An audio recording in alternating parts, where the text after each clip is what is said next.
Everyone.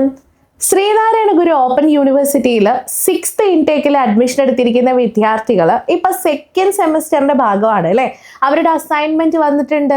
So assignment എഴുതുന്ന വിദ്യാർത്ഥികൾക്ക് ഒരുപാട് സംശയങ്ങളുണ്ട്. അപ്പൊ ആ സംശയങ്ങൾ ഒന്ന് ക്ലിയർ ചെയ്താലോ നമുക്ക്. അസൈൻമെന്റ് എഴുതാന്ന് പറയുമ്പോൾ നിങ്ങൾക്കറിയാം 2 സെറ്റ് ആയിട്ടാണ് നമുക്ക് അസൈൻമെന്റ് ഒരു വിഷയത്തിന് സബ്മിറ്റ് ചെയ്യാനുള്ളത്, ഒരു പേപ്പറിന് സബ്മിറ്റ് ചെയ്യാനുള്ളത്. Set 1 and set 2. അതായത് ഡിസ്ക്രിപ്റ്റീവും അനലിറ്റിക്കലുമാണ്. അതായത് ഒരു പേപ്പറിന് നിങ്ങൾ 2 അസൈൻമെന്റ് സബ്മിറ്റ് ചെയ്യണം. ഇങ്ങനെ ഒരു കാര്യം വരുന്ന സന്ദർഭത്തിൽ നമ്മൾ എത്ര പേപ്പർ എഴുതണം, എന്തൊക്കെ ഉൾക്കൊള്ളിക്കണം അല്ലേ, എങ്ങനെ എഴുതണം എന്നൊക്കെയാണ് എല്ലാവരുടെയും സംശയം. പൊതുവെ പറയുന്നത് നമ്മളൊരു 10 to 15 പേപ്പേഴ്സിലായിട്ടാണ് ഒരു പേപ്പറിന്റെ ഒരു സെറ്റ് അസൈൻമെന്റ് എഴുതേണ്ടത്. നിങ്ങൾ ഒരു ടൈറ്റിൽ പേജും അതേപോലെ തന്നെ നിങ്ങൾക്കൊരു ഫേസിങ് ഷീറ്റൊക്കെ വെക്കാനുണ്ട്. പക്ഷെ അത് ഇപ്പോഴല്ല, അതിനെക്കുറിച്ച് പിന്നീട് ഒരു വീഡിയോയിൽ പറയാം.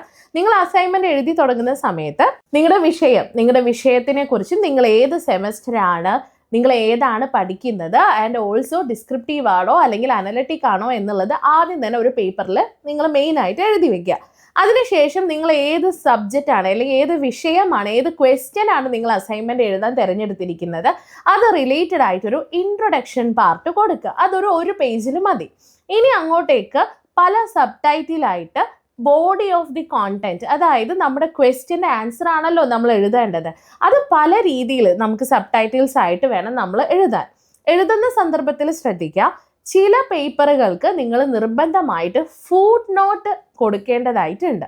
ഫുട് നോട്ട് എന്ന് പറയുമ്പോൾ നമ്മൾ എഴുതുന്ന സോഴ്സ് ഉണ്ടല്ലോ, അത് നമ്മൾ എഴുതുന്ന കോണ്ടന്റ് നമ്മൾ ഏത് പുസ്തകത്തിൽ നിന്നാണ് എടുത്തിരിക്കുന്നത്, ആ പുസ്തകത്തിൻ്റെ എത്രാമത്തെ പേജിലാണ് ആ കോണ്ടന്റ് അവിടെ പരാമർശിച്ചിരിക്കുന്നത് എന്നതുമായിട്ട് റിലേറ്റ് ചെയ്തിട്ടുള്ളതാണ് ഫുട് നോട്ട്. ഇത് എല്ലാ പേപ്പറുകൾക്കും ഇല്ല, ചില പേപ്പറുകൾക്ക് ഫുട് നോട്ട് നിങ്ങൾ നിർബന്ധമായിട്ട് നൽകിയിരിക്കണം. അങ്ങനെ ബോഡി ഓഫ് ദി കോണ്ടന്റ് നിങ്ങൾ എഴുതി ഒരു 10 to 12 പേജസിൽ എത്തിക്കഴിഞ്ഞാൽ നിങ്ങൾ ഇത്രയും എഴുതിയതിൻ്റെ ഒരു കൺക്ലൂഡിങ് പാർട്ടാണ് അവസാനമായിട്ട് കൊടുക്കേണ്ടത്. അതായത് കൺക്ലൂഷൻ എന്ന്, അതൊരു ഫ്രഷ് പേജിൽ തന്നെ നിങ്ങൾ കൺക്ലൂഷൻ എന്ന് എഴുതിയിട്ട് വേണം നിങ്ങൾ എന്ത് ചെയ്യാൻ, കൺക്ലൂഡിങ് പാർട്ട് കൊടുക്കേണ്ടത്. അതിനുശേഷം മക്കളെ, നിങ്ങൾ അസൈൻമെന്റ് കഴിഞ്ഞു എന്ന് ആരും വിശ്വസിക്കേണ്ട. കാരണം അതിനുശേഷം നമുക്ക് ബിബ്ലിയോഗ്രാഫി അല്ലെങ്കിൽ റെഫറൻസ് എന്നൊരു സെറ്റ് കൂടെ ആഡ് ചെയ്യാനുണ്ട്. നിങ്ങൾ ഈ അസൈൻമെന്റ് എഴുതാൻ വേണ്ടിയിട്ട് ഏതൊക്കെ പുസ്തകങ്ങൾ റെഫർ ചെയ്തോ, അപ്പോൾ ആളുടെ പേര്, പുസ്തകത്തിൻ്റെ പേര്, ആ പുസ്തകം പബ്ലിഷ് ചെയ്ത ഇയർ, അത് എവിടെ നിന്നാണ് പബ്ലിഷ് ചെയ്തത്, ഇത്രയും കാര്യങ്ങളാണ് ബിബ്ലിയോഗ്രഫിയിൽ നിങ്ങൾ ഉൾക്കൊള്ളിക്കേണ്ടത്.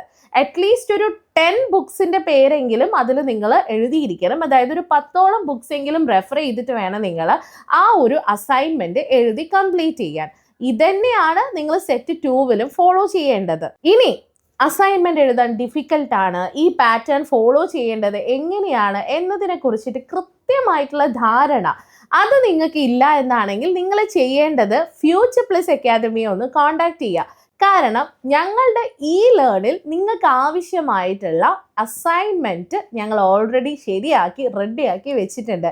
നിങ്ങൾക്ക് ഇനി അസൈൻമെൻറ്റ് വേണം, അസൈൻമെൻറ്റ് പർച്ചേസ് ചെയ്യണമെന്നാണെങ്കിൽ ഓതൻറ്റിക്കൽ സോഴ്സ് എല്ലാം യൂസ് ചെയ്ത് ഞങ്ങൾ തയ്യാറാക്കിയിട്ടുള്ള പ്രോപ്പർ ആയിട്ടുള്ള രീതിയിലുള്ള അസൈൻമെൻറ്റ്സ് ഉണ്ട്.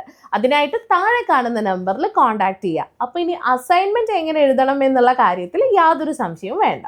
ഇനി 6 മാസം കൊണ്ട് SSLC +2 കൂടാതെ ഇന്ത്യയിലെ ഏറ്റവും മികച്ച യൂണിവേഴ്സിറ്റികളിൽ നിന്നും UG, PG എന്നീ കോഴ്സുകൾ ചെയ്യാം. കേരളത്തിലെ ആദ്യത്തെ ഡിസ്റ്റൻസ് ലേണിംഗ് ആപ്പായ ഫ്യൂച്ചർ പ്ലസ് അക്കാഡമിക്കൊപ്പം.